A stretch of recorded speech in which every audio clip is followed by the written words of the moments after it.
Saudara, warga satu kampung alih profesi jadi tukang joget dengan imbalan saweran online. Sebetulnya malu, cuman saya pengen merubah nasib, saya pengen merubah kehidupan gitu. Bahkan kalau mungkin melakukan sesuatu yang lain ya untuk mempromosikan hal-hal Ya sebaiknya. udah, kalau gitu diajarin dong storytelling gimana jualan opak. Karena pemerintah nggak pernah kasih alternatif lain. Jadi kalau pemerintah cuma bilang, oke kamu nggak boleh joget gitu. Terus kemudian mereka mau makan apa? Jualan opak lagi.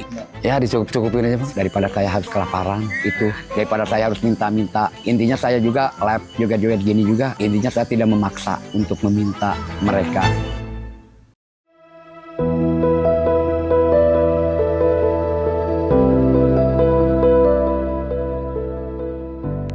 Kampung Babakan Baru, Desa Bojonggembar, Sukabumi, Jawa Barat. Selama puluhan tahun, kampung ini dikenal sebagai sentra penghasil kicimpring, kerupuk opak singkong. Warga hidup dari bertani dan membuat kerupuk. Mereka bekerja keras setiap hari dengan penghasilan yang sederhana namun stabil. Namun sejak tahun 2024, kampung ini tiba-tiba viral di media sosial. Bukan karena kicimpringnya, melainkan karena sebuah fenomena yang disebut joget satbor. Ratusan warga kini menghabiskan waktu mereka untuk live streaming di TikTok, berjoget demi mendapat hadiah virtual dari penonton. Fenomena ini mengubah wajah kampung dan menimbulkan pertanyaan besar. Apakah ini memberdayakan warga atau justru membodohi mereka? Untuk menjawabnya, kita perlu melihat dari awal. Sebelum fenomena satbor muncul, kehidupan di sini berjalan seperti desa-desa pada umumnya. Kampung ini sudah puluhan tahun dikenal sebagai sentra penghasil kicimpring. Hampir setiap rumah memproduksi kerupuk opak singkong sebagai mata pencaharian utama. Sejak tahun 2002 kan mulai muncul opak-opak itu kan. Langsung dijual ke pasar-pasar, lepas tuh banyak opak, langsung nyoba bawa ke Jakarta gitu kan, banyak Bogor, Bekasi gitu kan, Karawang, barulah di situ melesat kan. Uyeh merupakan salah satu warga yang dari dulu membuat kicimpring. Dari penuturannya, kita bisa melihat bahwa kehidupan di kampung ini dulunya berpusat pada kerja keras dan ketekunan. Tradisi membuat kicimpring sudah turun-temurun diajarkan dari generasi ke generasi. Identitas kampung sudah jelas, sentra penghasil kicimpring yang terkenal hingga keluar daerah. Sebelum dulu kan kita bikin opak, badan kotor semua kan dari mulai awal kita pegang singkong yang kotor itu, yang banyak tanah itu, kita dikupas, bersihin, lepas itu kita cuci. Lepas cuci kita parut, lepas parut kita bikinlah opak gitu kan. Dijemur, lepas jemur ada hujan kan, langsung tarik lagi, ada panas lagi, dijemur lagi, macam itulah capeknya bukan main. Pekerjaan ini memang membutuhkan kesabaran dan kerja keras, dengan beberapa tahap yang harus dilakukan dan juga pembuatan opak ini tergantung terhadap cuaca. Jika cuaca sedang hujan, maka proses pembuatan kicimpring akan menjadi lebih lama. Naira.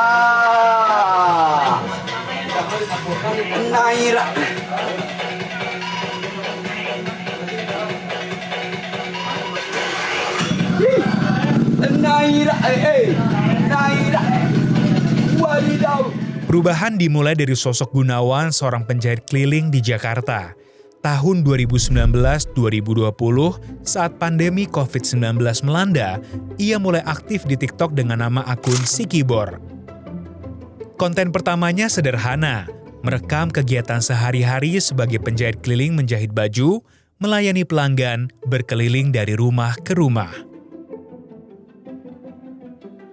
Namun di tengah pandemi, saat aktivitas keliling terbatas dan pendapatan menurun, Gunawan mencoba sesuatu yang berbeda. Ia mulai live streaming dengan gerakan joget yang unik.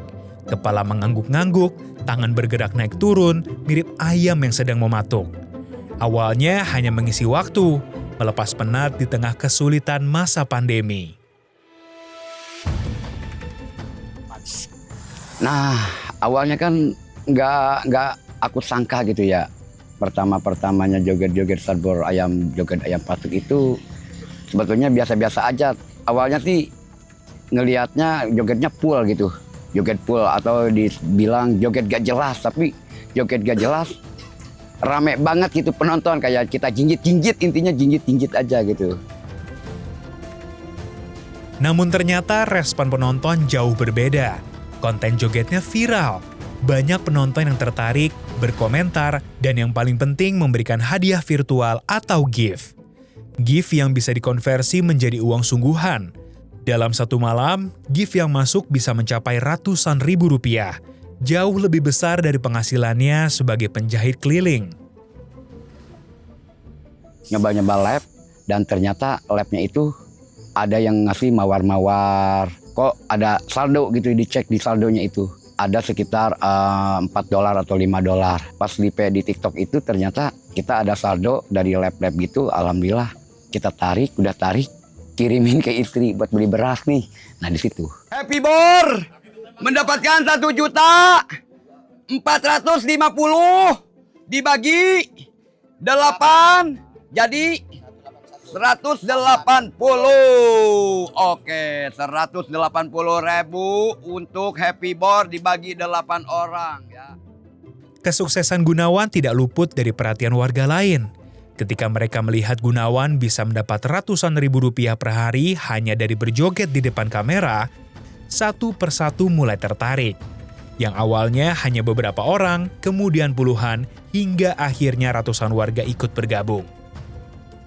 Kalau yang di sini kita kan awal-awalnya sadbor sendirian ya kan. Nah kita ajak adik gitu ya, adik dulu, terus ajak saudara, lalu kita merangkul orang. Ada orang mau ikutan, ayo. Ada orang yang mau ikutan, ayo. Gitu, ayo aja lah sekarang megaskan. Daripada nanti nggak diajak takutnya mereka jadi musuh gitu. Itu yang saya takutkan. Gunawan mulai mengajak warga yang ingin bergabung. Ia tidak ingin dianggap sombong atau pelit, apalagi sampai punya musuh di kemudian hari. Dari situlah terbentuk sistem yang lebih terorganisir, semacam usaha bersama dengan pembagian hasil yang diatur langsung oleh Gunawan. Bapak Satria Sadbor. Ya Bor, Bor saya mau melamar kerja Bor. Apa? Mau melamar kerja. Kamu mau ngelamar kerja? Ya Bor. Mana lamarannya? Ini Bor. Oke. Bapak Satria, selamat. Anda sekarang diterima. Sekarang langsung joget. Saat ini mereka terbagi dalam berbagai akun TikTok yang berbeda. Setiap akun diisi oleh 7 hingga 10 orang yang bergantian tampil. Ada sistem shift yang jelas, pagi, siang, sore, dan malam. Live streaming berjalan hampir 24 jam tanpa henti. Pembagian hasil disesuaikan dengan seberapa banyak gift yang masuk saat mereka live. Ada yang mendapat Rp50.000 per hari, ada yang bisa sampai Rp200.000, bahkan lebih. Hasilnya lumayan lah Bang ya. Bisa menghidupi keluarga, segala macam itu kan. Alhamdulillah. Live-nya tiap hari, alhamdulillah lah, rame.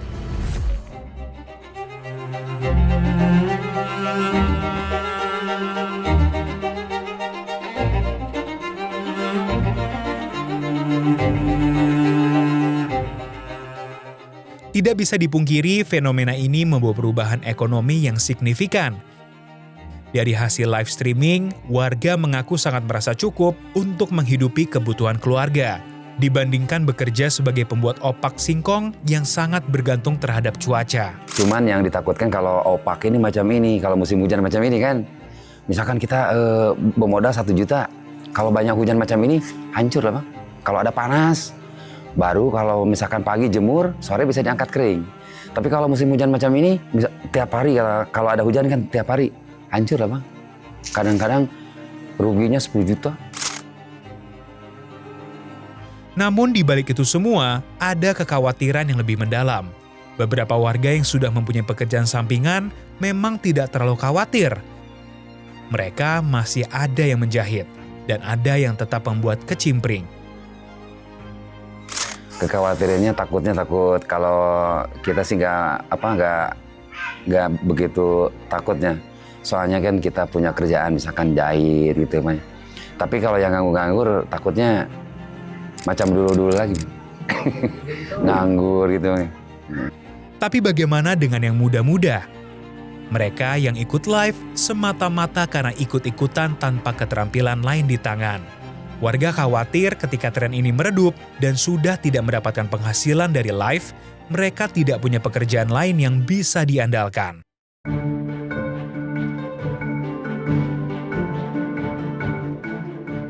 Fenomena sadbor ini berkembang di atas sistem live streaming TikTok, di mana penonton bisa memberikan hadiah virtual atau gift yang bisa dikonversi menjadi uang sungguhan. Untuk memberi gift, penonton harus membeli koin dengan uang sungguhan. Top up minimal adalah sebanyak 30 koin yang bernilai Rp6.100. Ketika kreator menerima gift tersebut akan dikonversi menjadi diamond di akun mereka. Diamond inilah yang kemudian bisa ditarik menjadi uang sungguhan ke rekening bank. Sistem ini membuka peluang penghasilan baru bagi siapa saja yang punya akun dan followers. Di Indonesia, TikTok memiliki ratusan juta pengguna aktif, menjadikannya salah satu platform dengan potensi monetisasi terbesar. Tidak bisa disalahkan juga di mereka itu kan nilai tambah bikin opak singkong mungkin rendah ya. Jadi yang nggak bisa disalahkan di sisi mereka adalah mereka tidak punya banyak pilihan. Permasalahannya di kita adalah ini sebenarnya adalah tanggung jawab utamanya adalah di government. Para warga di sini tidak bisa disalahkan. Mereka tidak punya banyak pilihan dan mereka melakukan apa yang paling masuk akal dengan kemampuan yang mereka punya. Masalah sesungguhnya ada pada ketiadaan peran pemerintah dalam mendampingi warga di era digital. Mereka merasa satu desa itu akhirnya merasa ya value creation-nya dia hanya bisa lewat itu kan. Yang mereka tahu, karena pemerintah nggak pernah kasih alternatif lain. Jadi kalau pemerintah cuma bilang, oke kamu nggak boleh joget gitu. Terus kemudian mereka mau makan apa? Jualan opak lagi. Yang value added-nya nggak tinggi. Karena semua orang bisa jualan opak. Tapi kalau misalnya tadi, pemerintah ngajarin opaknya dibentuk jadi seperti apa gitu ya. Dia kerjasama dengan IPB atau dengan kampus mana bikin opak yang nilai tambahnya tinggi dijual di Blok M gitu. Itu kan hal berbeda gitu. Nah masalahnya balik lagi harus ada yang bantuin dia karena kalau enggak ya nggak mungkin mereka tidak akan bisa mikir buat diri sendiri. Pemerintah selama ini baru sebatas menyediakan infrastruktur dan membuat larangan. Padahal yang dibutuhkan adalah literasi, edukasi, dan pendampingan nyata.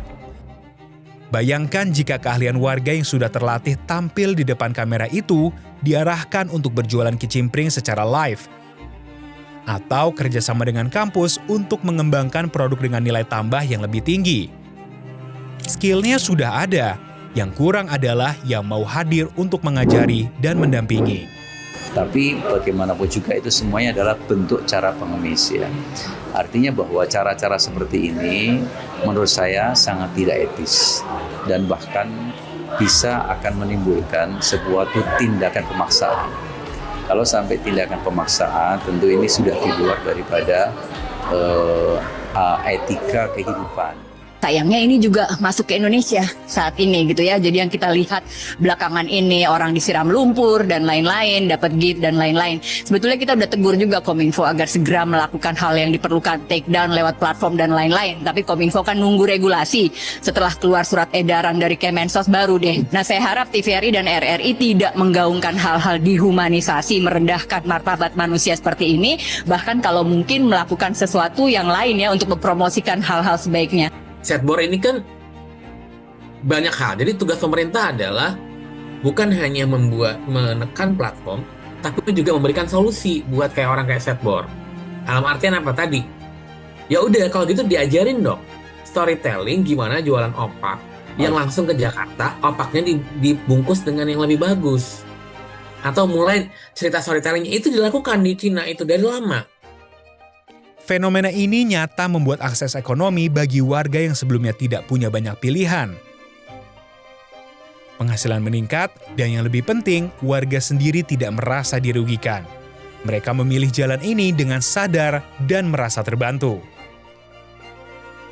Yang perlu kita renungkan bukan tentang siapa yang salah, bukan warganya, bukan platformnya, dan bukan juga penontonnya.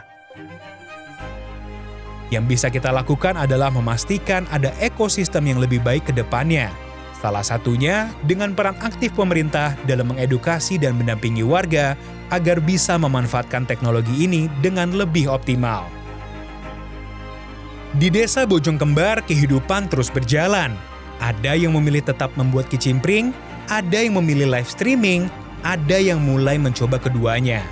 Sebagian lain merangkul cara baru yaitu live streaming, mengejar peluang digital. Dan mungkin di tengah-tengah dua pilihan itulah letak jawabannya. Bukan harus memilih salah satu, tapi bagaimana keduanya bisa berjalan beriringan dengan bijak. Pokoknya untuk mahasiswa Al-Azhar, semangat terus belajar, raih cita-citamu. Kalau bisa jadi berbuat untuk nusa dan bangsa. Kalau sudah sukses, ya jangan ke luar negeri, ke Indonesia aja ya, siswa Al-Azhar. Terus kalian belajar ya. Terus raih untuk nusa dan bangsa, jangan seperti Sadbor ya, tidak berguna Sadbor mah ya. Jadi Sadbor sekarang tuh jadi oe-oe begini, emang mau jadi oe-oe begini nih akibat tidak sekolah tuh. Ya makanya sekolah sekarang ya. Kalau sekolah, kalau cerdas ya perusahaan manapun dikejar, dicari. Jadi bukan kita yang mencari pekerjaan, tapi pekerjaan yang harus mencari kita, paham?